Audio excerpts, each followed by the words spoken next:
Welcome to WARE School Committee for Wednesday, May 20th, 2026. Please rise for the Pledge of Allegiance. Pledge allegiance to the flag of the United States of America and to the republic for which it stands, one nation, under God, indivisible, with liberty and justice for all. First on the agenda, approval of warrants and payroll for Wednesday, May 20th, 2026. I move that we approve the warrants and payroll for Wednesday, May 20th, 2026. Do we have a second? Second. All in favor? Kevin? Aye. Julie? Aye. I for myself. Mike? Aye. Mel? Aye. Approval of minutes for May 6, 2026, regular business meeting. We have a motion. Sure, I'll do it. I move that we approve the minutes from our meeting Wednesday, May 26th. A second. All in favor? Kevin? Aye. Julie? Aye. I for myself. Mike? Aye. Mel? Aye. And now for the report from the student representative, Caleb. Good afternoon. First up, we have our SMK School Committee update. Good evening. The annual Spring Music and Art Showcase took place on Thursday, May 14th from 4:45 to 6:45 p.m. During the event, second and third grade students performed a musical concert for families and guests.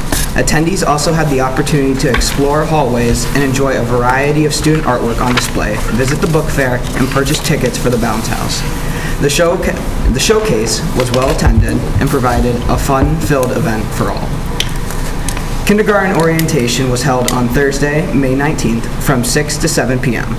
During the event, incoming families had the opportunity to meet staff, tour a kindergarten classroom, and learn more about the kindergarten experience through a brief presentation. Families also received a readiness bag with engaging activities to explore at home. The SMK students are looking forward to the following upcoming field trips. Thursday, May 21st, the third grade will take a field trip to Boston. Friday, May 22nd, the second grade will take a trip to the Lupa Zoo. Wednesday, May 27th, first grade will take a trip to the Springfield Museums. And on Friday, May 28th, the kindergarten will take a trip to the Holyoke Children's Museum. As an upcoming reminder, there is no school on Monday, May 25th in honors of Memorial Day. For our WARE Middle School Committee update. Good evening, school committee members. Fifth grade took their very wet field trip to Nature's Classroom last Thursday. Despite the rain, students seemed to have a great time out in nature, learning a lot about the area. The students were very well behaved, representing the WARE learning community proudly. Teachers are beginning a peer observation program this spring on a voluntary basis. Based on their peer strengths, teachers will sign up to observe specific classroom management practices in order to learn one thing that they could add to their teacher toolkit and implement into their own classroom. These are non-evaluative and non-judgmental. It is simply an outlet to learn from each other's expertise. This is a genuine, on-the-job, professional development opportunity for the teachers that we hope they find useful and productive, and that we hope to continue into our next year. Upcoming dates. Next Monday, May 25th is Memorial Day, and there will be no school. All next week, from May 26th to May 29th, we will be holding our spring book fair. It will be set up in our auditorium stage all week, and students will visit during their library specials classes next week. Next Thursday, May 28th, the 6th grade will take their field trip to High Meadow. The WARE Middle School remains committed to academic excellence, strong relationships, and community partnerships. We thank you for your continued support. And finally, for our WARE Junior Senior High School Committee update. Good evening. It seems like yesterday we were complaining about the cold, and now we are complaining about the extreme heat. Hoping the finals weeks of schools bring some nice 60 to 70 degree weather. This week, we are completing our final rounds of MCAS testing. AP testing is also ongoing, and finals for seniors will be next week. Class elections are scheduled for next Thursday, May 28th. Nomination papers are due this Friday by May 22nd. Congratulations to our girls JV softball team, who finished the season with a perfect 16-0 record. Our boys varsity baseball team is set at Mount Everett High School today for a 4 p.m. matchup in our Western Massachusetts Class D baseball semifinals. State tournament games for all varsity spring sports will begin on or around May 29th. Last week, Senior National Honor Society members Maya Lamont and Jack Goodrow helped deliver the diapers that were collected as a part of the WARE Junior Senior High School diaper drive. Diapers were donated to the Trinity Episcopal Diaper Pantry. While there were some local citizens were picking up some goods from the food pantry when Maya and Jack offered to help load their food items into their vehicle. Congratulations, Maya and Jack, for not only being exceptional role models, but model citizens who proudly represent WARE Junior Senior High School as a whole. The WARE Junior Senior High School National Honor Society ceremony will take place Wednesday, May 27th at 6:30 p.m. Next Friday, May 29th, the 7th and 8th grade will have their annual spring shindig. This junior high school event will be held in the gym with competitive games similar to an old school field day. Mark your calendars now for the annual WARE Middle School and WARE Junior Senior High School block party, which will take place on Monday, August 24th from 4 to 6 p.m. in the parking lot between WARE Middle School and WARE Junior Senior High School. As in the years past, we will be grilling hot dogs and offering chips and drinks for families and students. Members of the PTO, Student Council, Athletics, and After-School Program, and other groups will also be setting up information tables, games, and activities for our students and families to enjoy. We are also asking all available staff to attend. This is a great way to build community and get everyone excited about the upcoming 2026 and 2027 school year. Nicely done. Thanks, Any Billy. comments, questions? I have a comment. I got a text from one of the players' parents. The boys' baseball team won tonight, 7-3. Wow. So good for them. And I wanted to comment on the peer observations that are going to happen at the middle school. That is a very valuable tool, and I hope that they get something out of it. I think that's a great idea. All right, we're good. Thank you, Cal. Thank you, Caleb. Next is the report from Finance, Mr. Paquette.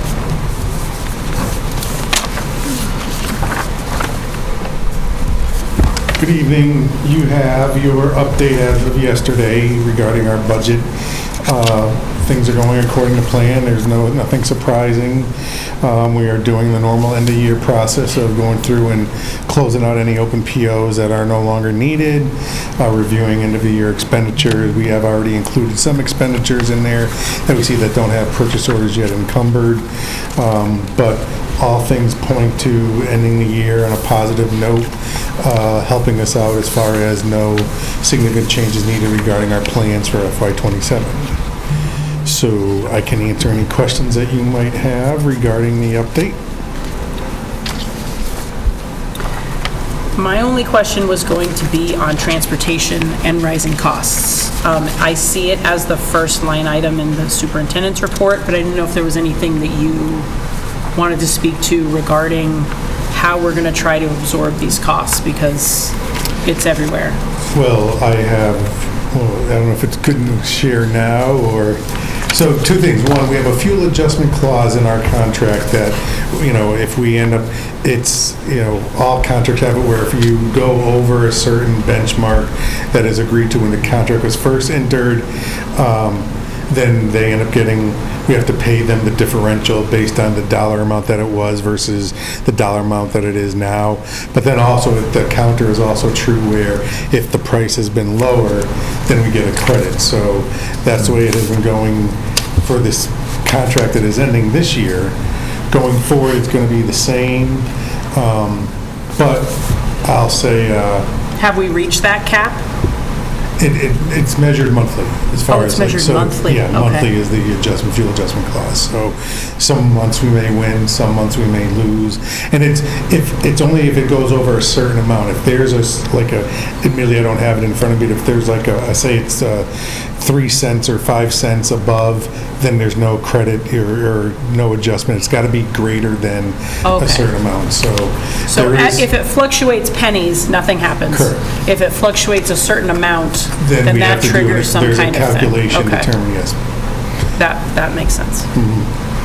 So honestly, we just did the bid for the next 3 years. So that measurement as that fuel adjustment clause is going to be high.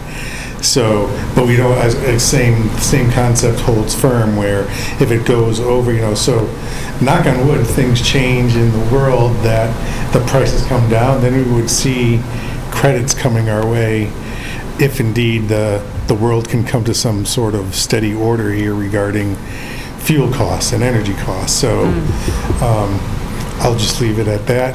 Fair.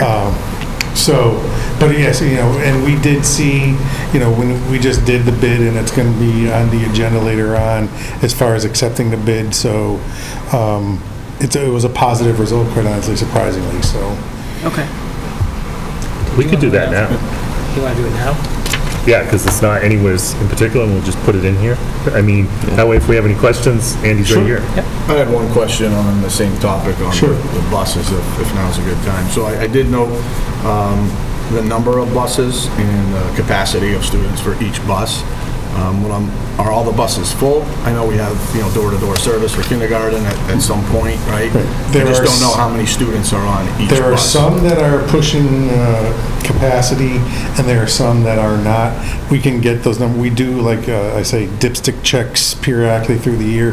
The issue with the transportation is that we have to be able to have the capacity to transport all the students that are eligible to ride the bus, whether they choose to ride it or not. Right. So they did come to us because there were 2 buses that were reaching maximum as far as comfort level and potential behavior issues, to see if we had the ability to potentially add an additional bus. We did not have that ability to, so but it's something that every year, they do it. They have a routing software that they do where we give them the addresses of the students that would be eligible for riding. They map out the routes to make sure that we are using the buses as efficiently as possible. Again, with the understanding that we have to have enough seats for all those students that are eligible, whether they choose to or not. But we can get the most recent update for the next meeting as to what the capacity has been as far as ridership on our buses. It would be a separate contract for a van pool or for the other Van pool and the specialized sped ones are transportation. different. Those are different as well, because some of those would be driven by IEPs as far as needing monitors, harnesses, et cetera, and stuff like that. And so, but I'll say we are pretty efficient as to how it is that we do our sped transportation. They don't go out to bid simultaneously. They do not, because sped transportation is exempt from 30B. Got it. Doesn't mean that we don't have to, but the challenge has always been, I say this, there's one company that seems to corner the market, and they know the pricing. We had this discussion several years ago, and the owner at the time said, go ahead and go out to bid, Andy, but I can tell you that I know the pricing scheme of all our competitors, and because 30B requires you to take the lowest responsive and responsible bidder, he said, I could very easily, I will raise my price to be $1 less than who I know will be competing. So to some extent, we're getting a good deal, so nothing stopping us from exploring that option, but admittedly, I'll say it has been, pretty effective, and pricing has been pretty consistent. And the challenge is they've become pretty much the only one that's out there. Yeah, there's not much There isn't much competition. out there, correct. All the mom and pops are gone. Correct. A lot of them have been bought by Vanpool, Right. who's been bought by, is it Beacon? Beacon, correct. Who owns Comiscus and several other bus companies. That's correct. And so it makes it very difficult when they're the only player for the most part. And I do know this, Dr. Coleman, as far as the sped transportation, we have made adjustments to consolidate where able to, and we actually did in the last contract for the regular busing, we did reduce 2 buses, which kind of resulted in the couple of those buses being close to maximum and potentially issues, but we'll cross that bridge when we get to it, no pun intended with the bridge being closed, but Cross the bridge. but as of right now, like I said, there's no bus, I will say, that is overcrowded as far as it goes, and are some buses, I'm going to use the word underutilized? Right. Yes, but again, that's just because students are choosing not to ride. It's also where they're going. Also The true. ones in town tend to be near capacity, and the ones that have to go out because it's a longer route Also true. tend to sometimes be less used or have less people on. Routes can be changed, though. Routes Yes. are not etched in stone. And if it happens that North Street, I'll use that, because that's where Church and North Street, if those buses are getting full, there's another bus that goes near there, they can be diverted as part of their route to go and pick part of that street up, and that way it takes the load off. And we have done that. That has Yes. been done. We have, if we heard of issues happening, we have made those adjustments.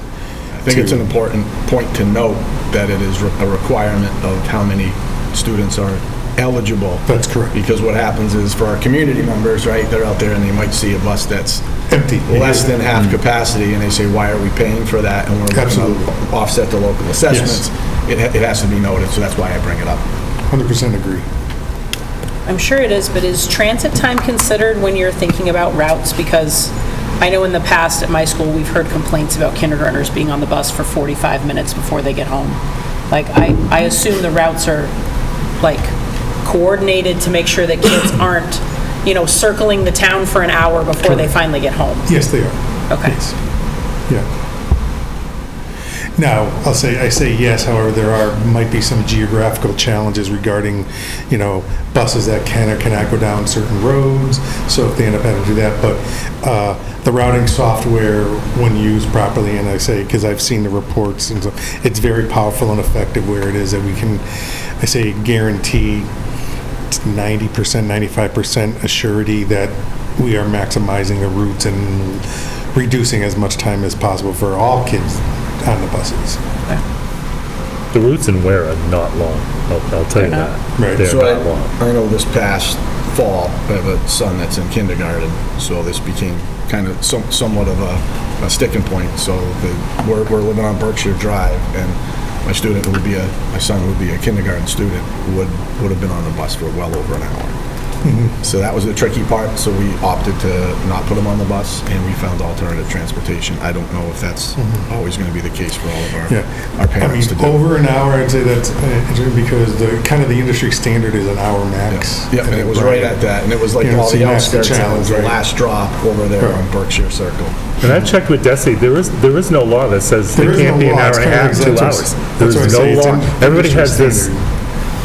thought that 45 minutes, 55 minutes, there is, according to Desi, there is no law. Correct. Outside of the law, it's a disservice to Right. 5-year-olds Right. to even expect. But it's also, without a it's also device. difficult to Yeah. expect, I'm going to drive a kindergartner 5 miles out of town and then come back and do the rest of the route.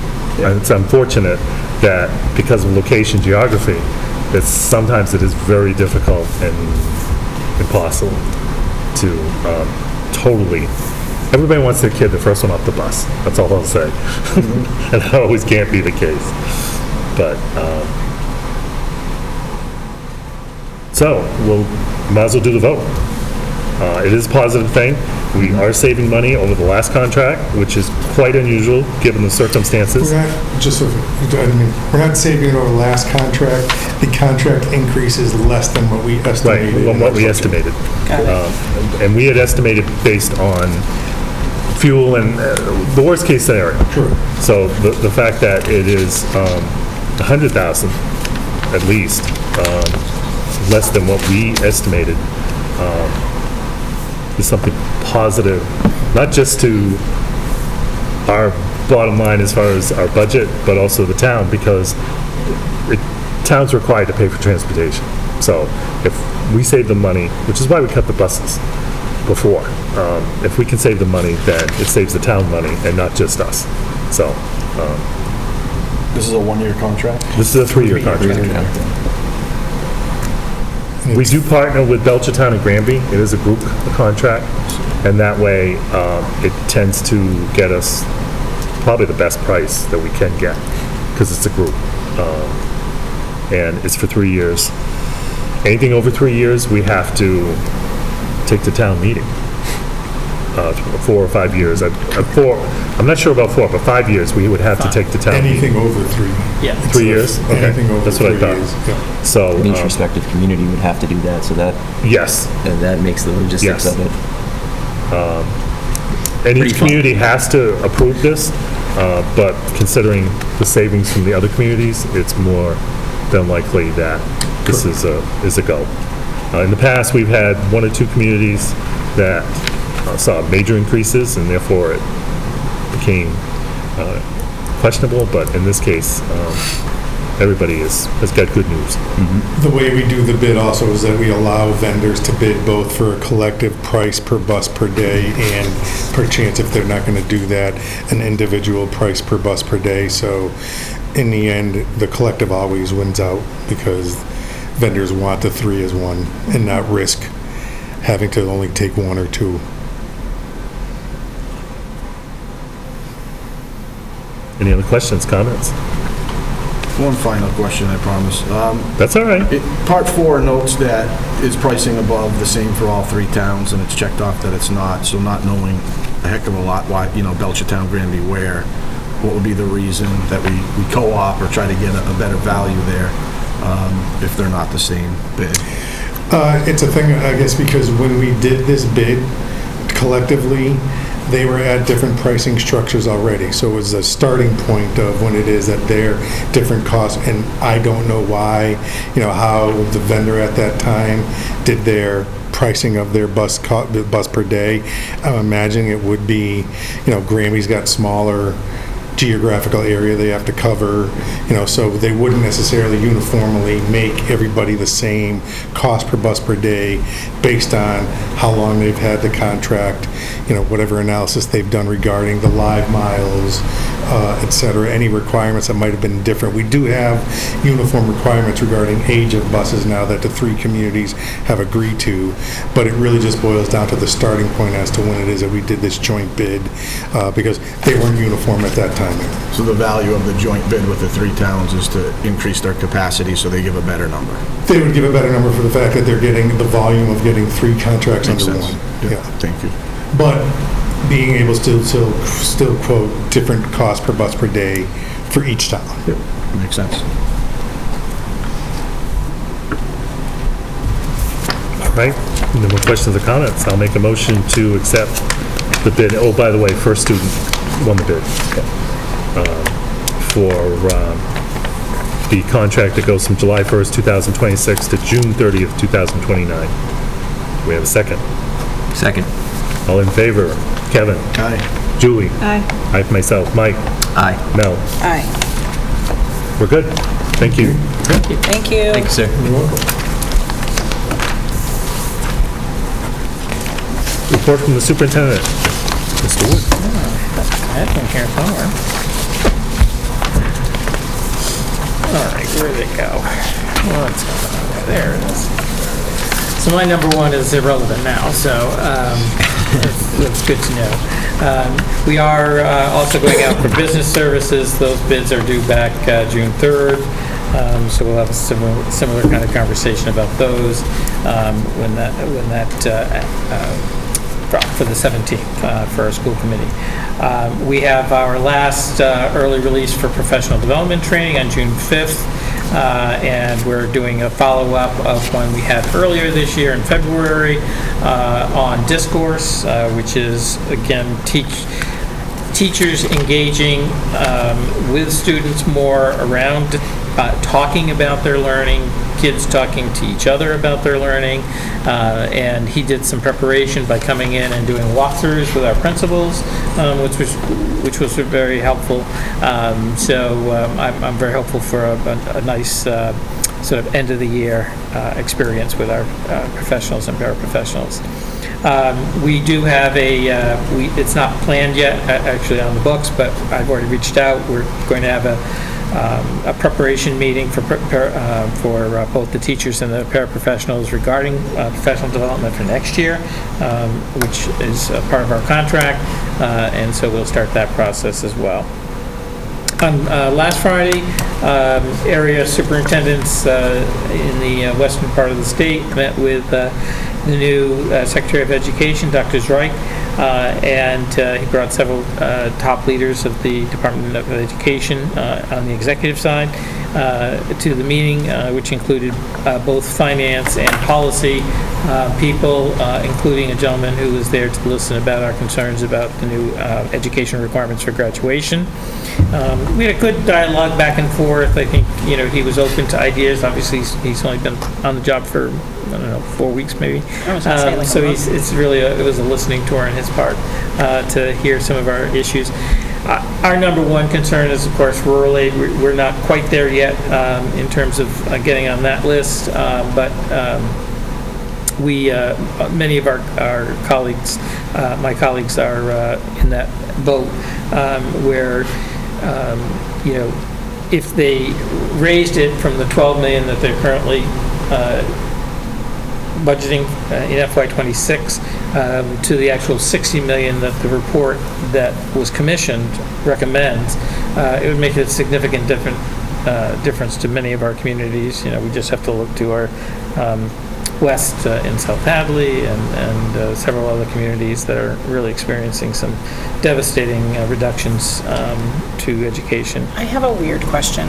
How is a town considered rural? Is it mileage from a certain metropolis, or is it like population, or? It is population. It's the density of population per square mile.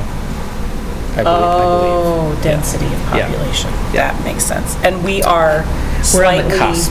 We're Slightly above? we're slightly below? above. Okay. We used to get rural aid, is my understanding. Oh, yeah, you left. My understanding, we used to get rural aid because the population met the criteria, and so yeah, we're just slightly above. Okay, got it. But, as mentioned in earlier, both our baseball and volleyball made the Western Maine tournaments, so they're in process now. I was able to get to the high school concert last week, which was really fun. They do a very, very good job. And I attended the spring showcase at SMK. Again, the kids really do an outstanding job. And what an attendance. I mean, it was really, that gym, cafeteria was packed. Packed. And the showcase artwork was really quite good. All the way around, and of course the Chumpy House was always a big hit. So bouncy house. These next couple of weeks obviously are very important to our seniors. Lots of activities are going on. As mentioned, we have senior exams next week. We have graduation, all culminating in a graduation on June 6th, which is Saturday. It is going to be indoors, so we're going to do it down in the gym this year, just to make sure there's no issues with weather, and that way it'll be set up for senior awards and then the graduation. And yeah, it's a really busy next 2 weeks. I mean, there's something for everybody. So. I wasn't able to attend graduation last year. What time do I need to be there? So it starts at 10 a.m. and I imagine they're going to be like really strict about that kind of thing. Okay. So if you're by I would say 9:30? 9:30, 9:45 at the very latest. Parking is tough. I don't know where the seating is, how the seating goes. Where if I'm assuming you all sit together. We sit together up front. Typically, So yeah. yeah. So that should be okay, but the parking will be tough. With it being indoors, is there going to be tickets per person? Nope. No, No? they feel they'll be able to seat They can everybody. That was accommodate? something I asked Okay. and made sure. Excellent. Do you know how large our graduating class is this year? Depending on the day, I believe it's going to be 65. Wow. Yeah. That's awesome. Do you still have to sign diplomas? Do I? Yes. Yeah, Kevin and I are the Count ones as that you have go. signed. Oh, yeah. Okay, okay. They're Because in the they're in the conference conference room. Gotcha. So you guys All right. can do that tonight. Sure. And that's my report. Excellent. Any questions, comments? One question. You mentioned it was, we'll have our last professional development training on June 5th. Could you speak just a little bit of how the professional development is chosen and selected? And I say that because I know in the past there was some questions in the community just on how funds were being spent with different consultants and such. So for my own edification, how do we select our professional development? And I like the discourse in the classroom, and I'm sure you know Bloom's taxonomy and everything like that, so I'm not questioning that. Just the cycle and how it's selected, if it's by the school councils or the principals or a combination of both. So it's really a combination of all, and that's the desire of having a committee do it. it, so we have everybody's input. It should be aligned with our district improvement plan and our school improvement plans, which should be aligned with the district improvement plan, so it should be geared to that. Where we probably need some work is we do a survey of teachers of both what we did this year and what they'd like to see, so that's forthcoming, and we'll have that information for us. I think that probably what we have to think about going into next year is how are we going to evaluate the success of our professional development. That was not thought about when they had developed this year's calendar. And so, we'll make those kinds of statements known in advance so that people understand how we're going to measure success. We have a number of things that will be driving our need for time together with teachers. We have some corrective action in our 3-year cycle review for special ed and civil rights. So there's some work there that we have to do. We obviously have our literacy curriculum work that's going on currently at 4, 5, 6. We're very hopeful for a grant that we're going to do K through 3 next year as well. So there's time that we'll need for that. We spent a lot of time this year on math, so I don't think that will be as big a player, but that doesn't mean that it couldn't take up some time for some of our teachers. NEAS should be done because they're voting, I think, at June's staff meeting for the NEAS report.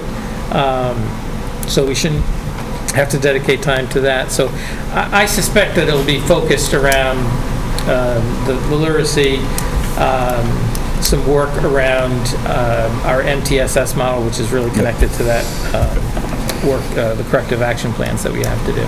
So. It's fair to say that there's an opportunity for all stakeholders, parents, staff, teachers to all weigh in on how the professional development is delivered. Thank you. Can we get a fireworks update at the next meeting? I haven't heard anything about insurance. Yeah, I've not specifically heard about insurance. Okay. The email that I received from the town manager back prompting, questions about that was that they're just starting those conversations and they haven't finished a final plan. I don't think they've picked someone yet. That could be a problem. That might be. So I watched the selectmen's meeting. That's why I'm saying that. He still alluded August that 1st? he'll work on that. It's supposed to be, yes. Yeah, I believe it's going to be in August. Yes. So that's all I have. Anything going on with the America 250? There's a whole week of activities. Yeah, I don't have an update. The agenda's on the WARE town page. Everything that's going on. So is there any interest in the school doing anything? I pushed it out. I have not heard back. I'll do some follow-up with July 22nd is the deadline to get to them. Yeah. If we're going to do something. Okay. I think we should. Yeah. Yes. There is a parade. It would be pretty nice to see, yes, some of our teams or athletes and our cheerleaders. Or the band. Different councils out there.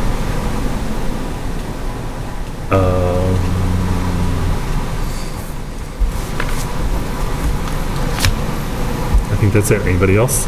No. Okay. New business. We were supposed to have the para contract vote on this, the custodian and the secretary agreement. We are going to push that off only because the custodians are voting on Friday, the paras tomorrow, and the secretaries. They don't really vote. Okay.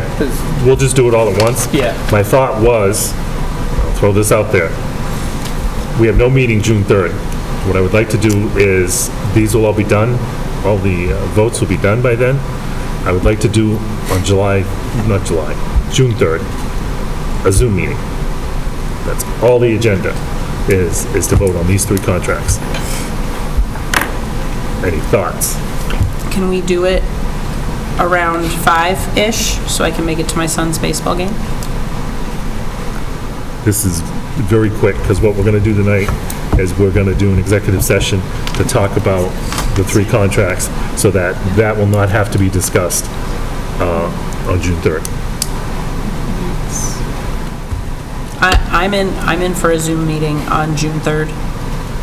I can do 5. Yeah, 5 p.m. If it's Zoom, no problem. Shouldn't take long. So we Okay. do 5 o'clock? We'll do 5 o'clock. You'll send a calendar invite, or somebody will. Yes. Sometimes All the right, bosses June do. 3rd. And that's the only thing, I promise, that is on the agenda, Promise. is those 3 things, those 3 votes, because we will take care of talking about it tonight, and that way, we don't have to worry about it then. And that way, we get it done. It's all done, contracts are all done, off the table, and we're good. That being said, high school student activity account balance. Yes, so currently it's at, so the way the high school checking works, which is typical in high schools, they have an amount threshold that they can't spend over, and then they have to get it replenished by because it all goes to the general account for the school district. And then, it's currently at 7,000, and we'd like to raise it to 10,000, just because things are getting more expensive. Sometimes they don't quite have enough money, and they have to hold off on paying certain bills. So we would like to make the checking account threshold at $10,000. That'll be sufficient? Yeah. You can always come back to us. Yeah, I So- thought it would be sufficient. Okay. And in talking with Karen Quinn, the student activity bookkeeper, she felt 10,000 would be Okay. enough. Any questions? Let me just understand it, because I'm unfamiliar. So there's an account that can't have more than $7,000 in it. Right. The student council uses this money for things? It's all of the different student groups. So, Okay. We have one checking account. All the student groups, any kind of fundraising group. Got it. You know, if there's school pictures has, when they get paid, the residuals gets put into that account. Okay. It's all accounted for so that, everybody knows what is in their account. But Got it. it's the one checkbook that will allow for checks to be written against. Got it. And Okay. it's especially noticeable at this time of year, because you've got things like prom, senior gifts, senior activities, things like that they prep for, and you can cycle up to $7,000 pretty quickly. Got it. So $10,000 should be a good clearing number. Do we have a motion to increase the high school student activity account balance to $10,000? I'll make that motion. Increase the high school activity account balance to $10,000. Second. All in favor? Kevin? Aye. Julie? Aye. I myself, Mike? Aye. Mel? Aye. Thank you. Old unfinished business. This calendar keeps coming back to bite us, I guess. I think our record is 5. 5 Okay, votes. so this is what? So it's only 3, right? This is only I think 3. it's All right. only 3. So- So this correction, I think, was the 31st. I think we had it down as the 24th as Memorial Day, but it's really supposed to be the 31st. So this is a corrected version in your folder. So the 31st is the actual day that we're off. So we can throw all the other ones away. All right, I will make the motion to approve the calendar with the changes for Memorial Day. Do we have a second? Second. All in favor? Kevin? Aye. Julie? Aye. I for myself, Mike? Aye. Mel? Aye. Comments and concerns of citizens? Subcommittee discussion, there is none at this time. Communications, other business. Executive session. Oh, just a reminder, town meeting is June 8th, 6:30. And our next meeting will be June 3rd, Zoom. And then June 17th will be live. The June 29th meeting will be Zoom. Just a reminder. What days? Sorry, June 8th is the town meeting. What else you got? What time does that start? 6? 6. 6:30, I think, but you do want to try to get there by 6. And then we've got a meeting on the 17th. The 17th, that will be live. Yep. And then the 29th is Zoom.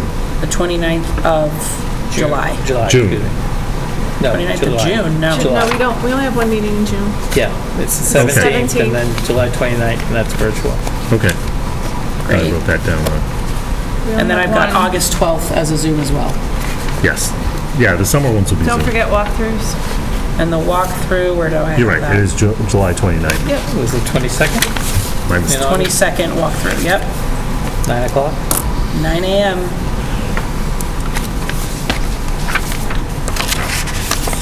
And now I will make a motion to executive session, go into executive session under Massachusetts General Law, MGL, Chapter 30A, Section 21, qualification number 3, to discuss strategy with respect to collective bargaining for custodians, paras, and secretarial agreement.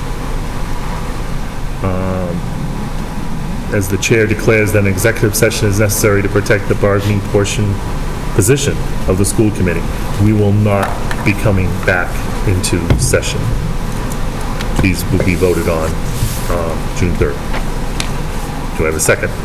Second. All in favor? Kevin? Julie? Aye. I myself, Mike? Aye. Mel? Okay.